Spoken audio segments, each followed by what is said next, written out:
Welcome back, everyone, to the LCS Lock-In Tournament Finals here between Cloud9 and Team Liquid. Now, Game 1 ended very quickly in TL's favor after they secured a 21-minute Baron off of a couple of picks. And since we're about to jump into the second draft here, if we recall back to the first draft, it just seemed like Team Liquid had all the answers, Isaac. It really did. I mean, I think they did an incredible job answering everything that Cloud9 wanted to do. Oh, you want to split push with Camille? Great, we got Jax, winning matchup. Oh, you wanted to actually go to the side lanes with TF? Well, we have Galio to answer that as well, right? You wanted to have a fast clearing jungle with Udyr? Well, we got Talia and Leona to pair up with that. It just felt like they had answers for everything that C9 really did go for. I do think if you just look at game time, it doesn't tell the whole story of that one because clearly the wheels kind of fell off very quickly for Cloud9. Blabber getting picked, then Sven going for a hero play that didn't work out. Then the Baron and the game just ends. But prior to that, it was very scrappy. There was kills back and forth across the map. And when Cloud9 was able to punish TL for their mistake, that mid lane dive, it was looking like it was going to be, an extended game, a very close game. So I'm excited to see what, if anything, will change. The Camille, the Renekton, already banned out here by Cloud9. A lot of focus towards Alphari, which I think makes sense given the mismatch. They could go, for something if they want to play the side lane. You could go towards the Jax again here and just be willing to kind of throw down that gauntlet with some things banned out. But I don't think that'll be the choice here to go blind. Here's one that's not banned out. The Olaf has made it through bans and is first picked here by Cloud9. Very powerful pick in the current state of the jungle. The other bans that came through on top of the Renekton and Camille were Thresh, Pantheon, Lulu, and Twisted Fate banned out by TL, so they don't want perks back on that one here in this second game. What is the response to an Olaf, Team Liquid? How are you going to play this one up against that champion?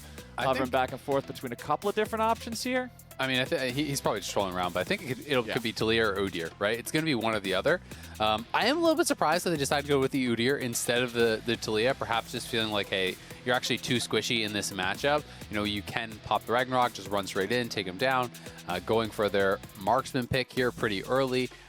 Prioritizing the Kai'Sa very, very heavily here, but it does mean Senna is available, and that's going to be a quick lock down in that bottom lane. And it's actually Senna Tahm Kench. This is only, I want to say, the second Tahm Kench pick of all of Lock-In. Sven has been fantastic on this pick, but I do think when you're going Senna TK and you already have the Olaf, you are kind of broadcasting that we want to run at you. We want to be this composition that is going to dive in, because you don't just have Olaf on his own in a peel back style of composition. You generally have to draft additional dive buddies, have the Senna ultimate coming out over top. So I do think that TL can be cognizant of that, look to ban out some things. They've already got some disengage here with the Azir, so probably going to be trying to protect perks with these next couple bans, or rather protect Jensen from perks with these next couple bans, and just decide how they want to play it out. Because I think with what they have, they can easily try to play to disengage, to kite back, and absorb the engage that Cloud9 I think is going to be clearly looking for. Yeah, you have so much damage with Kai'Sa and Azir as your carries so far drafted for Team Liquid. Both of these champions scale incredibly well and have a huge DPS potential, provided they aren't having to deal with Olaf right up on top of them, making life miserable. So, as you said, addressing the mid lane here with the bans for Team Liquid, trying to make Jensen's life a bit easier, banning out one of the staples there in the Orianna. The response from Cloud9 is more top lane, and a little bit more top lane. It's 3 out of 4 bans targeted specifically at Alphari here in this second game. We'll see if we get to 4 out of 5, a whopping 80%, as there's your second mid lane ban. Both of those traditional mage mid laners that we've seen pretty much every season since their addition of 2 League of Legends. Syndra and Orianna both banned out here by Team Liquid, wanting to get perks to play something a little bit more risky perhaps. Cloud9, what's that final ban? It'll be funny if it's just another top lane ban. It's like, because the problem is Alphari can play a lot of different champions. He's not a guy with a small champion pool. He is excellent at the carry top laners. It is. And it is 4 out of 5 banned towards Alphari. It's like, please stop beating me and leave me alone. I just want to play some League of Legends. But the Jax is still open from last game. His pick from the first game is still available. So I'm very curious what Cloud9 wants to pick here, because you can see Team Liquid hovering this pike. Seems like they want to leave that top lane as the very last pick here, utilizing the power of red lane's draft advantage, or maybe not. Okay, never mind. They're going to leave the last pick here for Core JJ and lock in the Gnar blind. Yeah, and the funny thing is, it's like you banned 4 things away from TL in the top lane, and he got Gnar, right? A lot of people are very happy just blind picking Gnar anyway. So unless there's some incredible counter pick here that Cloud9 have cooked up that's just going to blast this Gnar to oblivion, I feel like it's hard to feel amazing about your draft. Top lane Karma is an option. This could, of course, be a flex towards mid as well.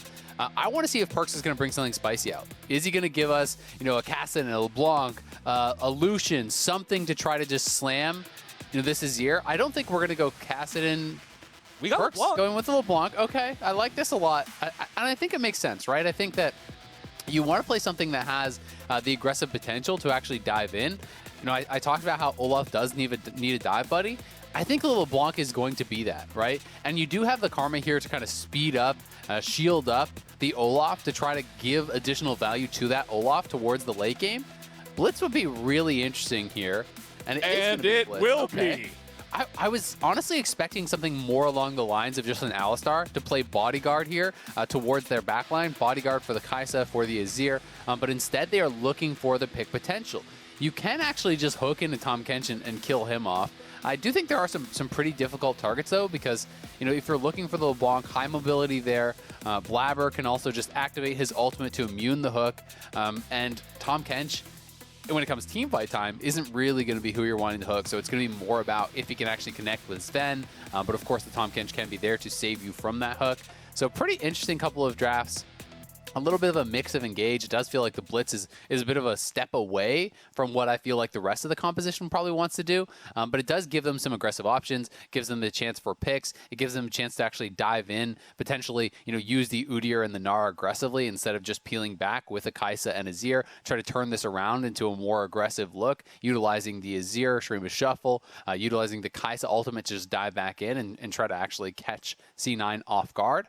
And for Cloud9, it feels like it's pretty much largely on the shoulders of Blabber here. I do think that you have to have a really strong game on this Olaf to justify the Karma top, to justify having 100%. This more supportive style coming out from the Senna. Of course, Senna these days, we are seeing some mixed up builds, so it's not always just kind of this purely supportive style. I do believe that Sven went for lethality yesterday, but in solo queue, there's actually something I've been seeing quite a bit of, which is the Kraken Slayer and Rageblade, and people are actually getting so much crit from the passive that then increases the on-hit damage of the Rageblade, right? Because that is actually based on the crit that you have.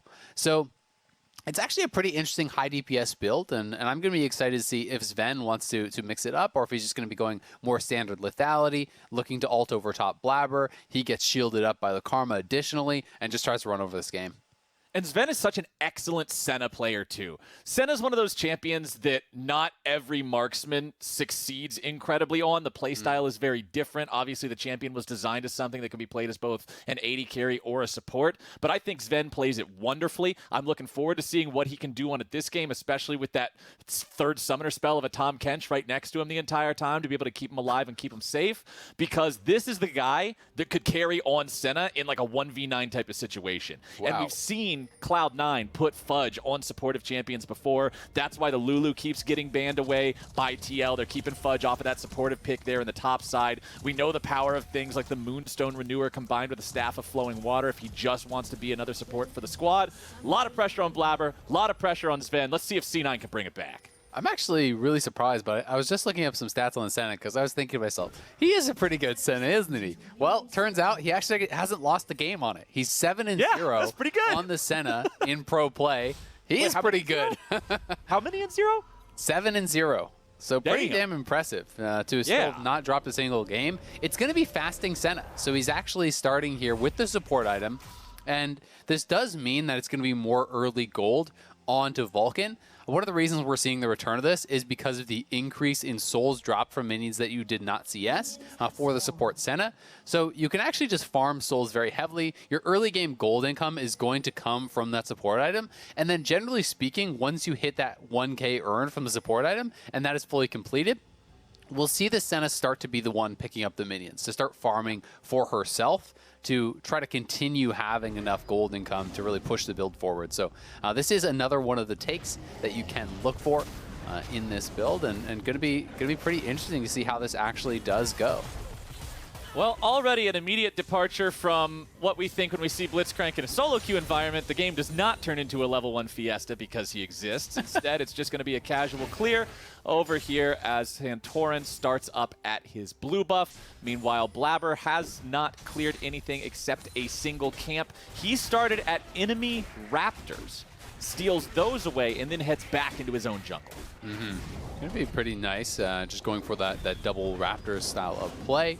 You do have a very quick clear there, and he knows he has that LeBlanc around him to help him out if anything did break out.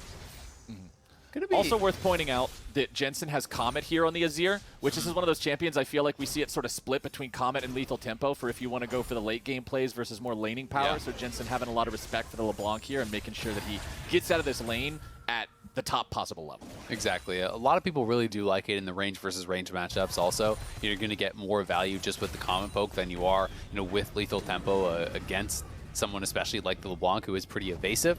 Perks also, speaking of impressive win rates, 78.3% career win rate in 23 games on the LeBlanc, one of his best champions historically.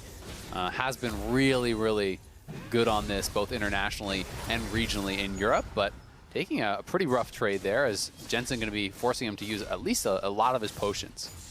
Yeah, Jensen with a good sidestep there on the chains. Make sure he can close up and follow up with that distance immediately. Gets the passive out of Perks too, so if Santorin wants to show up in mid lane, which I highly doubt he wants to do, he will have a bit easier time here. Instead, he's just camping up this top side here. He's ready for the Scuttle Crab to spawn. He wants to take it as soon as it's available. Remember that Team Liquid did see Blabber just sort of walk through mid lane after he started, and then when Santorin goes into his own top side and sees that the chicken camp is gone, he can surmise that Blabber went through mid down to the bottom side and is clearing bottom to top.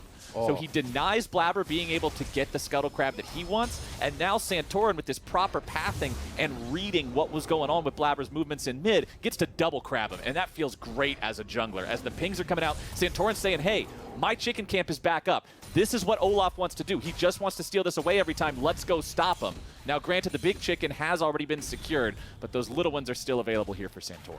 I actually think this is a pretty clever adaptation, though, from Blabber. Yes, he does get double scuttled, but if you don't feel that you can actually prevent that, well, he took Raptors on spawn, and then he actually, instead of meeting him at that bottom scuttle, just went straight to the Raptors on respawn again to steal them away. Santorin was quick to get over there, so he didn't get the full camp, but I do think that's a pretty smart look. And he actually delayed his red buff this whole time, so he's going to get a really late red buff, which is going to give him combat power a little bit later on, right? He's basically saying, hey, I don't want to fight early on. I don't need the red buff for my clear. I'll take this a little bit later, hopefully be able to get some sort of a buy and maybe look for a fight or even a dragon solo, very early with that red buff. This is reminding me of back in the day, like Season 6 solo queue jungling strats where you could delay the buff take to second clear to be able to get more value out of it with having it up when your ulti's going to be up, back when jungle was super broken. But enough about that. We got to get back into the current game here. As the dragon's about to spawn, and on my way pings are coming out as Blabber immediately has his eyes set on it. Now, of course, Scuttle Crab vision is still there. So Blabber tossing the axe into the pit, bringing the Drake out. And now I don't think it'll really matter too much if they get seen. You can see the ping from the side of Team Liquid saying, hey, Cloud9's on that. There's nothing they can do about it, man. Santorin's all the way on the other end of the map. So that's a nice early Ocean Drake. Really good to have this early on in the laning phase for C9. Yeah, this is great. And I actually think this is kind of the path that Kobe was talking about for the early Dragon solo, where you forgo those early buffs to get the extra respawn of the mini camps, get additional experience, and then you have the delayed buffs to actually use on that Dragon take. So, if not the exact same one he was talking about yesterday, it is very similar, and I'm sure we'll get to hear him talk about it on the desk, as he's always really into these jungle paths that these guys are taking. But I'm definitely a fan of it, and we can see Alfari here just up on that top side, utilizing the ultimate to just push in the wave, get that reset, go back to base, as he had not done that yet.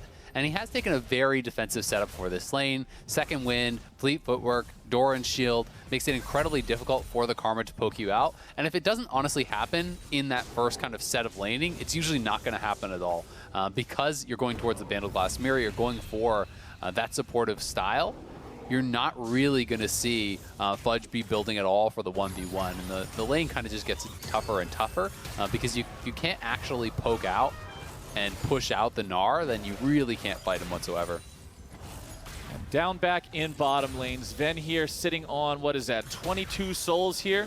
That's really good. want to keep track of that throughout the game, seeing how quickly and effectively he's able to amass those. Remember, the range on the champion can get quite ridiculous if this game goes super late. We're talking 35, 40 minutes. He's been properly farming souls the entire time. He can just start shooting people from halfway across the screen, and it's pretty obnoxious to play against if you have to deal with it, especially with a champion like Kai'Sa, who's meant to dive in, so doesn't have a ton of range without fully committing to things. Back in mid lane, both of these guys are up at level 6. You can see the same story being told for the top laners, but with Nar's ulti being conditional and Karma not having a true ulti, the level 6 matters much more here for these mid lane champions. You can see a 2-wave farm advantage for Jensen as well. So doing a good job here against Perkz in the 1v1. Even with Perkz being on that champion, he has so much experience. Yeah, I mean, he's been laning very, very well. Also got some help out from Santorin because Perkz was actually looking to reset. We saw Udyr just show up mid, look to try to potentially freeze the wave, force Perkz to stay around, and those delayed recalls and awkward kind of minion setups can be pretty impactful in those CS differences, but not to take away from Jensen, who has been fantastic, really, throughout lock-in, has been very, very good, and so much talk was about Perkz and how Perkz was just going to run over the league when the announcement did come out that he was going to be joining Cloud9, but it's Jensen who has had a much better tournament thus far. And taking a look at the overall score between the teams, it's a couple hundred gold lead here for Cloud9 as they continue farming up. You can see Olaf doing what Olaf does, even against a fast-farming jungler like an Udyr. Olaf still has a nice lead there, but it's a play coming out top lane here as Blabber tries to get something done, but Core JJ with a beautiful hook on to Sven Senna, just goes fishing, and the boy lands the biggest one in the whole pond. Yeah, that is a huge kill. That really hurts because C9's bot lane was doing so well in that 2v2, farming out so many souls, not really being pressured at all by the Blitzcrank. Felt like it wasn't getting value, and then Core JJ out of thin air nails the hook. But on the top side, they did kill off Gnar. Oh, now Perkz is just dead. Core JJ already getting a kill onto Perkz now, too. Blabber goes after the Rift Herald, but now he's going to be killed off before he even gets any support. Everything is crumbling to pieces as Rift Herald will go over to Team Liquid, and they even get it gift-wrapped in an Olaf wrapping paper. Oh, that is terrible for Cloud9. Everything just went wrong. It's kind of a flashback to the last game where Alphari gets killed off, TP's back in, and just immediately kills them. You know, like, they did kill him off with the gank. We didn't see it. It was off screen as that bot lane 2v2 fight was happening, but we may get a replay of that. We're going to get this bot lane play first, and we'll just have to track this. Did Sven's step a little bit too far forward? No, that was actually really perfect. I love that setup. That is beautiful. So what they did is they actually autoed each of the range minions so that they were very low, then used the Kai'Sa Q to execute 3 ranged minions at the same time as the hook is going out. So you could expect one low minion to get killed off, but you don't really expect people to kill off all 3 at the same time like that. So that was an insane setup from Tactical and Core JJ. Then just up on this top side, Alphari getting burst down. But of course, we did see the follow-up to that play. Was Blabber dying? Was TL grabbing the Rift Herald? And also Core JJ getting what was, I think, funny enough, a solo kill on Perkz. Yup. Core JJ is now 2-0 here on this Blitzcrank. Oh, I love watching this man play support. It is indeed a treat every single time on these playmakers. Core JJ's Blitzcrank, man. And unfortunately, right now, Sven is the poorest player in the game due to the fact that he is, for all intents and purposes, the support during the laning phase, as you already explained how fasting Senna works. And considering he was the first one killed down here in bottom lane, he's got a little bit of catching up to do. But Blabber has showed up. Santorin's coming in now, too. Core JJ going for the pull. Vulcan steps correctly and avoids that one as Sven goes for a little bit of CC. Santorin is down here, not on top of a ward. If C9 sticks around too long, TL could go for a punish, but no, Santorin will just walk it back away. But the Drake is live. Core JJ coming around from the side. If he can get a cheeky pull here, it could do a lot. Olaf has the Ragnarok ready to go, so you don't want to drag a Ragnaroking Olaf, or a Ragnarok-capable Olaf to you. As assist me pings, all my way pings, all that good stuff's coming out. Perkz has just teleported back to the mid lane tier 1 turret. Santorin has control over the Drake pit, and Cloud9 says, all right, not worth it. Not worth it, walk away. Yep, they will just have to give that up, but You know, it does mean that despite the fact that they actually TP back to mid lane, Perk's down 20 plus CS at this point. You know, really is falling behind against Jensen, and they do give up really what was their only advantage right now in the Drake stacking. You can see the Moonstone Renewer is finished, though. You can see the Gore Drinker is done for Blabber, so that is very good things happening for their 2v2 top. Let's watch this one more time, as I think this was the preamble to Perks getting killed off probably by Core JJ. Yeah. Perks is just this is how he ended up pushed there. out and did end up going up towards their jungle. Does kind of escape here from Jensen, but Core on the roam eventually did find him and kill him off. And Jensen goes all the way. Oh, he flashes over the wall, and then Perks flashes back. Perks feels like he got away with the great bamboozling, and then nope. You are up against Team Liquid, which means you're up against Core JJ. There is no escape on that side as the Rift Herald is summoned up here in mid to put a lot of damage on the Tier 1 turret. And Team Liquid is up to a 2,000 gold lead here 12 minutes into the game, and that is nothing to scoff at. Cloud9 has got to make sure they stop this bleeding before the lead balloons any further. They really do, and I want to see Blabber continue to get proactive. I want to see him try to push the pace here, you know, group up with the Karma, see what they can get done, because Karma has that really cheap mythic item. This is a very strong point in the game for her. If she is grouped up with someone else, having the Moonstone Renewer, if you can get a 2v2 you know, with your Olaf who has Gore Drinker and your Karma who has Moonstone against that Gnar and that Udyr, it should go your way, unless you are really getting both hit by a full Gnar combo or something. Perks tries to go after Jensen, spends ulti, comes through and sets it up for Blabber to be able to just grab the kill there on that finishing blow. Perks down to 100 HP, but that's still plenty enough as Cloud9 gets their second kill of the game. Yeah, just barely able to actually distort out of Core JJ's ultimate there. Core's still going to try to freeze this up. Shouldn't be able to do it, as will be pushed in there by the Olaf. But up on this top side, it does mean Alfari's going to have a little bit of free time here. Will take probably 2 plates, which is very, very nice for him. Impressive farming, though, by Sven. He already has 50 souls, if I saw that correctly, which is pretty insane this early on. He has been doing such a good job of constantly farming souls, not just from the ones that are dropping from the minions, but actually farming them from the enemy champions. And this has got to be the fastest pace we have seen in the LCS, it feels like, by a long shot. And that is one of the downsides to taking some of these you know, melee supports against a Senna, because when you are playing the Blitzcrank, if you're not in a position to actually hook, you don't really have any innate threat, right? It's not like you're going to lose a trade for walking up and hitting this guy as long as you're behind minions. So it is giving him a lot of safety to step forward with the Tahm Kench behind him and constantly hit that auto Q on Tactical, hit the auto Q on Core JJ, and just farm those souls, because he's nearly at the 3rd ranged upgrade, and it's only 14 minutes. Yeah, it is every 20 souls equals 25 range, so nearly at a plus 75 will go a long way as we're getting closer to those big team fights. It's much more important to have that longer range. It's sort of the same thing that we discuss about when Kindred's in the game and Kindred wanting to get the first range upgrade before the team fights break out, right? Well, if Sven can keep piling up all this extra range, it will make things significantly more difficult for Team Liquid. Tactical continuing to farm up down here by himself as Core JJ and Santorin were shadowing, but seeing that this won't turn into a whole lot of PvP very soon, Santorin is back out onto the map looking elsewhere. Does see that that bottom side Scuttle Crab is about to spawn. You can see they're invading the enemy jungle, setting down some vision, but they won't find much as Perks and Blabber are up here on the top side of the map. Perks grabbing that blue buff for some extra mana regeneration. Santorin continuing to clear out the vision here in mid lane.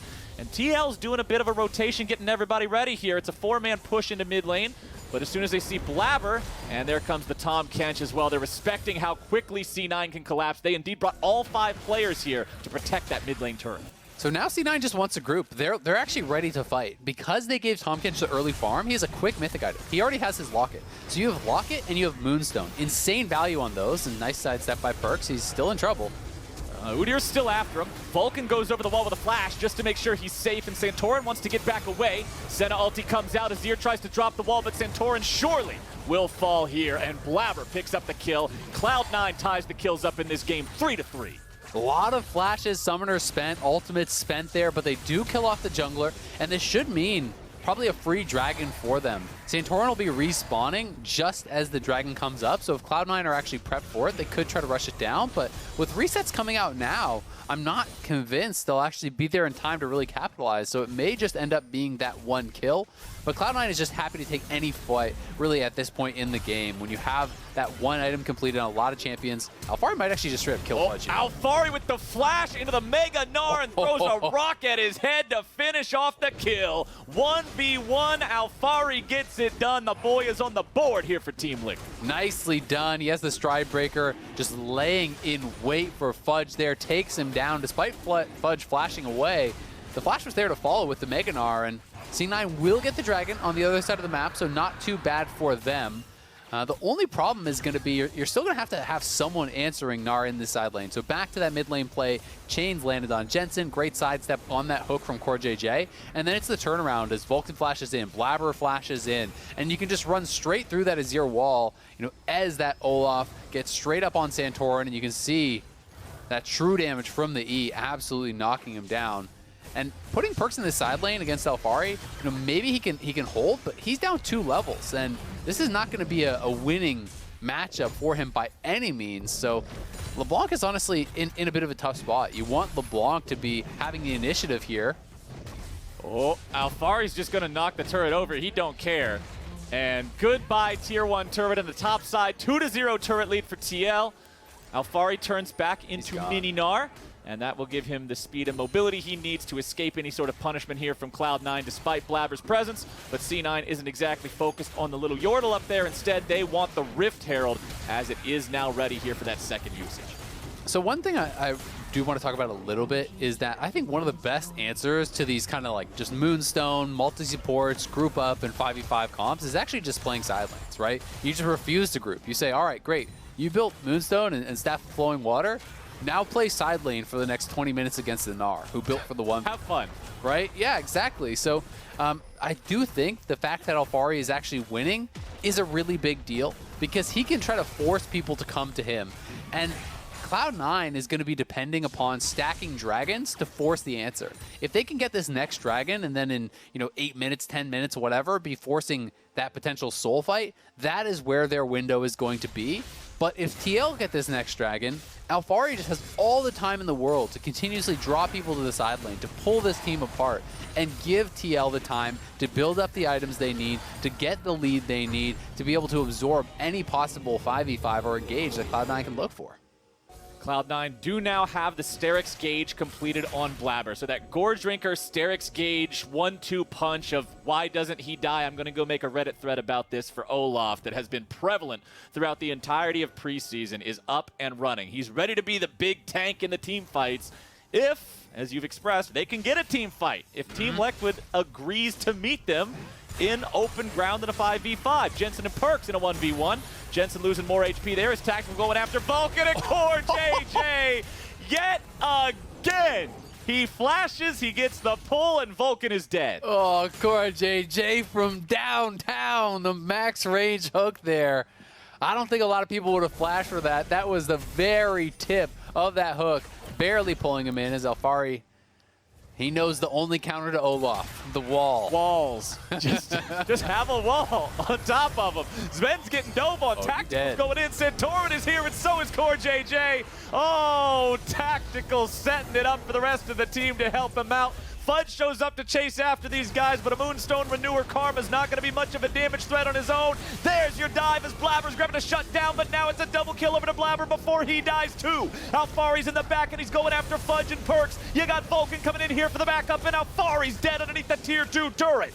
Team Liquid starts it off right, but Cloud9 responds better, and they get a 3-for-2. They underestimated the damage from Blabber there. He says, oh, I can't get away? Well, I guess I'll just kill you then. He takes down 2 members, both the carries from TL, before he fell. And I don't think Alphari was expecting that because Alphari is posturing forward for the dive here. The initial play was great from TL. You can see the experience advantage from Tactical is disgusting. 3 levels up here because he is playing that marksman farming role. He's gotten the solo experience. Fudge does TP in, but then look at the Olaf. They don't actually want the Olaf to be able to run away. They're chasing after him, and he says, all right, okay, we want to fight, let's fight. In goes Jensen, flashes on top of him, trying to burst him down, not recognizing just how much damage he could get done.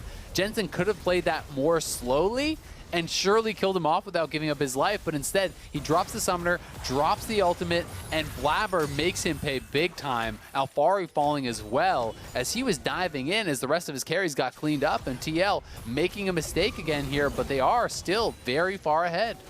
3,500 gold lead. Now the thing I want to point out, Fudge has Moonstone Renewer and Ardent Sensor. Olaf is Olaf. He has support from a Senna as well. It's a good point. Only applicators of Grievous Wounds on the enemy team is a Bramble Vest on Santorin, which remember is reactive Grievous Wounds, not proactive, and then an Executioner's Calling on Alfari. So they must make sure they have the proper focus from the champions who have Grievous Wounds to stop that healing from going crazy. Cloud9 is throwing down the gauntlet. They are demanding an answer from Team Liquid here at the Dragon Pit. Team Liquid rotating their mid laner over. Cloud9 doing the same. Perks looking for Jensen off to the side, grabbing half his HP. Jensen running away. Santorin here on the front line. Pull coming out from Core JJ looking to take Vulcan low, but won't be able to take him down. Now Fari goes in to finish it off as you got Blabber running wild here in the middle of everybody in a 1v4. Going to be taken low, but not before he gets the kill back at a Core JJ. Perks can get him. Quarter himself, a double kill back to Alfari. The top lane presence from TL cannot be underestimated, but neither can the jungle of Cloud9. Blabber's Olaf is running wild as Jensen has to retreat here with the soldiers. You got 2 dead on C9, 1 dead on TL. Drake's still standing here on the map, and they are not done yet. Santorin still has half his HP to work with, still running around faster than a bat out of hell. The man's got the dead man's plate. No Turbo Kim tank ready to use here. Again, still 1 quarter remaining on the cooldown. Cloud9 is backed away. Alfari continuing to poke here with the boomerangs. Jensen healed up, got back into the fight now with the teleport. But as soon as he does, he's once again taking the aggro here from Perks. Tacticals rejoined the fight. Vulcan and Sven are on the way, and they have the initial voyage to get it done. Tom Kench ulti coming in. Team Liquid still sticking around, but it might be a mistake. They might have decided to stick around here too long, Isaac. They will not commit to the fight. The Dragon goes over to Cloud9, and they win the war of attrition. That is huge because of what I was talking about earlier. They have the ability to again force TL's hand to get the 5v5 that they so desire here. And this was massive because Perk's actually tracking Jensen, keeping him out of the fight for so long, making him go the long way around. And then you can see the value of the Blitzcrank ultimate. As Vulcan has that massive gray health shield there, Core JJ saves his ult, just knocks that straight down. Blabber almost getting burst down, but the Moonstone shields coming through here from Fudge, the healing coming through as he is landing that damage on the Karma, keeps him alive. And TL do not win the fight. And they still are ahead goal. Like, they're still in a pretty good position here, but if C9 get that Mountain Soul, they become so much more tanky. And when you're playing against these shielding comps, you have to hit a certain threshold of damage. You have to be able to break through that shielding and overwhelm them, or you just can't fight. And the Mountain Soul makes that much more difficult to be able to accomplish. Okay, Team Liquid, they've got that lead. They're going to start Baron. 3,500 gold. They're going after the Baron. Now they're challenging Cloud9 to come face check them, and it's Core JJ waiting. Core JJ with a knock-up and Perks. Oh, he walks into the brush, not expecting the Team Liquid surprise, but Core JJ says, welcome to NA. Blabber's coming in, trying to chase these guys down. Santorin continuing, trying to lead the way too. Udyr's going in. It's not just one pull, it's 2 Olafs here in the front line. He's backed up by the power of the ulti from the Senna. Santorin falling back. Alfari in the middle with a big 3-man ultimate, and there's your follow-up from Tactical. Goodbye, Cloud9. Hello, TL. Fudge and Blabber are still there, but the boys are running for the hills, and Team Liquid is gunning for Baron Nashor. Cloud9 had no vision in that bush. They didn't have any idea that Tactical and Core JJ and the rest of the team were waiting for that turn. They saw them start it up on top of that Scuttle Crab. They knew that they were on the Baron, but Core JJ was ready with the pick. Perks thought he would be safe on the LeBlanc, having so much mobility. but the hook into silence, he just got absolutely burst down. And again, TL in our Honda performance play here, showing us why they are undefeated with this lineup, steps in, hooked in, silenced up, burst down, not saving any cooldowns. They even commit the Azir ultimate, knowing they had to kill him off instantly. Then Cloud9, they know they can't afford to actually give up this Baron, so they feel they have to contest. They get them off the Baron, they look for the retreat here in what was initially a very good disengage. The hook even, eaten by Blabber. He goes in for the 4-man Gore Drinker, getting maximum healing, but as that expires, Alphari on the bottom side of your screen has megaed out. He has been harassing the Tahm Kench, stacking up that rage bar this whole damn time. He knocks both the bot laners into the wall. In comes Tactical. They get the kills. They take the Baron, and again, TL are poised to end this game. 6,500 gold. Damage dealt in the last fight. It's hard to do any damage when you die in the blink of an eye. Perks with a big old 0 in that one. You can see Blabber doing what he can in the middle of everybody, but man, an Olaf alone is not an army, not when Team Liquid is ready to deal with them like they have been here. Now you can see Tactical has the Grievous Wounds ready to go. He has the completed item for Grievous Wounds, amping the healing reduction up from 40 to 60. So now it's even more difficult for Blabber to survive when he dives in there against multiple opponents and depends on his drain tanking to keep him alive. Team Liquid continuing the 4-1 split with Alphari in the bottom lane. And when you're sending Fudge to stop him, you're only going to be a minor inconvenience. Fudge can do some damage, yes. Can throw out a couple of spells onto the minion waves, yes. But you have no real kill threat onto Alphari, who is immediately ready to deal with Perks roaming down here as well. Perks tries to trade with him, ends up losing the trade, gets a shield from Karma as he goes in, lands the chains. Team Liquid seeing this as the green light to go for the tier 3 turret back in mid. Yeah, Alphari lost over half his health, but cool. Now he's going to get back. He can teleport right back in here now and continue to support the team. You can see him doing just that. Mid lane inhibitor almost at half HP. Bottom lane turret nearly about to die as well. Alphari recognizes the situation and goes to make sure that the second inhibitor is ready to go after the first one falls. Cannon minion still doing some work back mid. Jensen and Tactical help it out and take down inhib number 1. And right as that happens, their planning works out and the bottom lane inhibitor is now exposed. Team Liquid continuing the push now. Core JJ looking for the hook, goes after it, only finds it onto Vulcan. Now he's going to be your target. Cloud9 with the initiation. Blabber into the middle of everybody, going into the back line, looking for the carries, looking to grab Tactical, won't be able to find it. Still looking for Santora. Now Core JJ going to be taken low, taken down.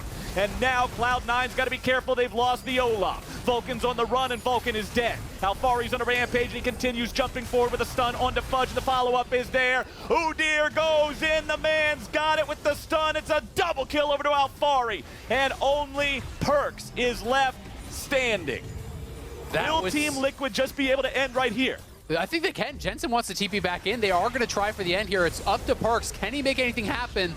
Perks trying to outplay these guys in a 1v3, but no, sir, not today. Ace for Alphari, and Team Liquid will win the second game in a row here. They will take this one to match point and demand a reverse sweep from Cloud9 as the Nexus falls and TL takes game 2. 2 games in a row, they get the Baron and they win the game immediately with that Baron. They are so adept at closing out these games. The attempt from Cloud9 in the bot lane there was very close to working, though. We saw that Blabber was almost able to take down multiple members with the Moonstone shielding, with the Locket shields from Tahm Kench, with the Senna ultimate over top. He was a hair's breadth away from running over that team fight, but that is the gold lead in action for TL. And they only are willing to give them that kind of fight once they were monstrously ahead, once they had the Baron buff, they had the positioning and the power to be able to deal with that 5v5. And I think, again, TL has really handled what Cloud9 wanted to do masterfully. They shut down Perks. He really got nothing going with the LeBlanc. They found the picks with this Blitzcrank. They had the Blitzcrank ultimate to deal with so much of that AoE team shielding that Cloud9 drafted for, which I also think was really, really intelligent. And again, 4 bans towards Alphari. Who cares? The man still couldn't be matched in the side lane. He's 1v2ing your top laner and your mid laner at your base. And it's like, well, back to the drawing board. They quadruple banned him. They picked a lane where obviously Fudge is set up to lose the 1v1. You're a support Karma, but then you're banking that on being, okay, but he's going to have a huge impact in the team fights. I think Alfari still had a bigger impact in the team fights with multiple huge ultis. He was always where he needed to be.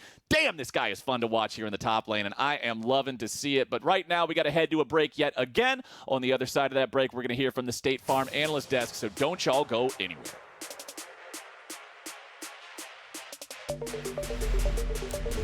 I don't really consider it gear.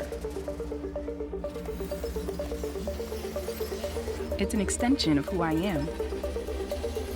It blurs the line between fantasy and reality. Sometimes, I can't tell myself from my machine. I think that's by design.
Welcome back to the LCS. We are here on the State Farm analyst desk to break down what is now currently a 2-0 in favor of Team Liquid against Cloud9.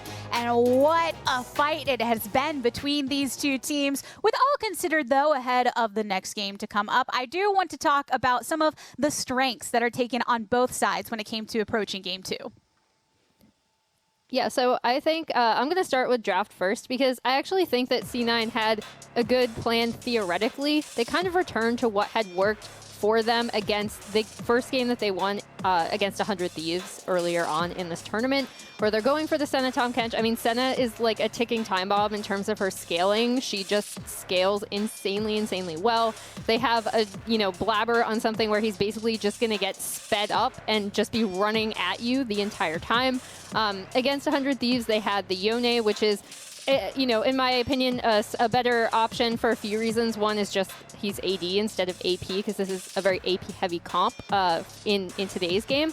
But, like, theoretically, outside of the LeBlanc pick, because it kind of, you know, she wants to split off a lot more naturally than she wants to 5v5, depending, it still depends on how you play her. But, I mean, I think this wasn't necessarily a bad idea from C9 in terms of what's been working for them in the tournament, how are they circumventing some of the communication issues that they still have. And this was one of the things that they changed up in their draft in an earlier series that worked for them. So I'm not surprised that they returned to a lot of these picks in today's game, despite the fact that, as we saw, obviously TL had a lot of answers for it. Fair enough. And Kobe, I want to know what you thought about the game plan for C9. I mean, on top of all of these points of the previous success in the lock-in tournament they've had with it, think back to the most successful time that Cloud9 ever had. Spring last year, Blabber's Olaf Blabber was undefeated, 6-0. They literally never lost a game with this champion. It was the most banned against C9 for a reason. But I wanted to get into the jungle path here from Blabber, because I talked a lot about it yesterday, and none of the junglers delivered it to me. It was my 5-minute dragon that I really wanted, and Blabber does it by prioritizing the small camps that only have the 2-minute respawn. So he actually started on enemy raptors instead of trying to incorporate a scuttle crab into his camp. And even though you walk through mid lane and you show and they know where you started, so he can get there, Santorin that is, back for the second spawn of the raptors, Blabber's still able to get the big one. And then you traverse right back down towards your bottom side, where you come out. You can actually be in the Dragon Pit at exactly 5 minutes if you do it a little bit quicker, but they were only 2 seconds off there. And that guarantees you the start of Dragon, because you'll be level 5, whereas most other junglers, if you do a normal clear, you'll just be the level 4, you know, prioritizing your vision for your lane, Scuttle Crab. But if you prioritize the small camps, then go for your buff camps in the second part of your clear, you can get your 5-minute level 5 Dragon. And he didn't stop there either. He actually kept going. If you continue watching, he does another full clear and doesn't even recall till past 7 minutes, which I think is a bit overkill. It comes a lot from SOFM and putting out his VODs on the power clear for the early Dragons, but Blabber even took it to the next level. I mean, that's a lot of talk about C9 drafts and C9 jungle. You know what matters? TL outplaying the hell out of their opponents. They're getting solo kills in every lane. They solo kill top. They got 2v2 kills in the bot lane. They're controlling the entire mapping. This was the only play that kind of worked for C9, and this is the one thing I'll say about the LeBlanc versus the Yone, is at least Perkz is a lot more comfortable. And this is the closest fight that they ever have. And you see how hard they have to work for it from behind to actually try and find a couple of these kills. And this was the closest they got to in the game, because after this, yeah, you know, it's just going to be all Team Liquid. And even here in this fight where, you know, they kind of come out a little bit ahead, they're like, okay, you know, we can take more control. I think Alphari's teamfight targeting there was so good. And Alphari, throughout this entire game, people have been complaining about the Gnar. They're like, why do you pick the Gnar? I hate the Gnar pick. I've heard it on other desks. I've heard it across all regions. Like, this is what a good Gnar who has a really good understanding of what Gnar wants to do for a team can do. And I thought Alphari's ultimates were insanely good for most of these team fights. Yeah, I mean, you want to talk about Team Liquid outplays, you can look at all 3 lanes. Alphari on the top side just dominated Fudge on the supportive Karma pick, rushing Moonstone. Yeah, that's not going to be a great lane, but he's blasting him in CS, also gets the solo kill. Jensen is blasting Perkz in CS with the Azir, shoving him in, even corrals him for a kill for Core JJ to chase down in the jungle, who, by the way, Blitzcrank pick actually pulls this whole comp together for Team Liquid, because you can break the shields that they so heavily invest in, and he's making the plays in lane, you know, the minion execution into hooks to get these early kills. It is all across the board Team Liquid with the outplays, and doesn't really matter even if you go back to the idea of the spring old style Cloud9 that they found so much success on, buffing up Blabber on Olaf. Team Liquid were able to outplay it on all fronts this time around. It is interesting you bringing up old times, Code, because I remember around this time of the year with Cloud9 us talking about how, they're just too good. No one can find ways to exploit any of their weaknesses, and Team Liquid really building up to this point. Emily, you talked about the things that you liked from Cloud9 in the draft going into this, but it was ultimately a defeat for them. They will be returning to Blue Side going into game number 3. Their chance to set this on another reverse sweep trajectory. Anything different that you want to see from them?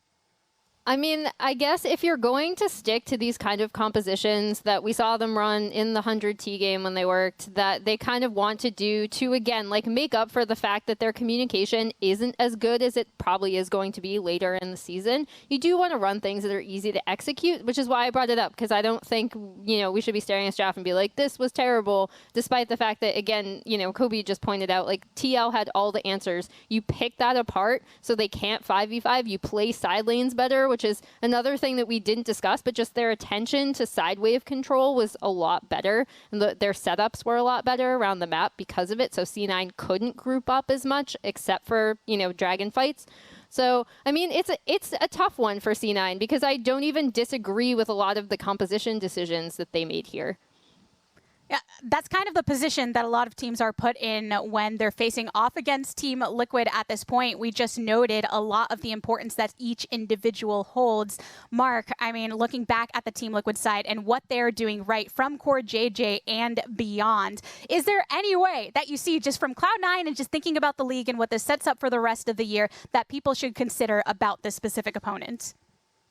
Well, I mean, you have to figure out a way to not get individually skill checked across the board. I mean, because at some point, like we're saying with all the drafts and the clever jungle pathing, like if you just get killed 1v1 and 2v2, there's like, you don't make that up that easily. So I will say, this is a similar position to how Cloud9 looked when they were down 2-0 against 100 Thieves. They were kind of getting slammed, and it was like, all right, well, they're going to lose. They found the win in game 3. So, I'm hoping we see some of that turnaround from Cloud9 to get another 5-game series. It's not like it was that long ago that we saw them pull something off like this, bringing it to a Game 5 and a victory. Something for all of you in the audience to consider with the regular season upon us soon. MasterCard is returning to hook y'all up. Use your MasterCard to make any purchase in the in-client store and save your card on file to be entered for a chance to win a 250 prepaid MasterCard, Riot points, and a mystery figure merchandise pack. Entries are valid from now until February 21st, so make sure you get all of that in before it's too late. We are going to be headed into a short break, but on the other side, we're one map away from seeing if Cloud9 can make the run back or if Team Liquid will be grabbing another victory in a very decisive series. See you all there.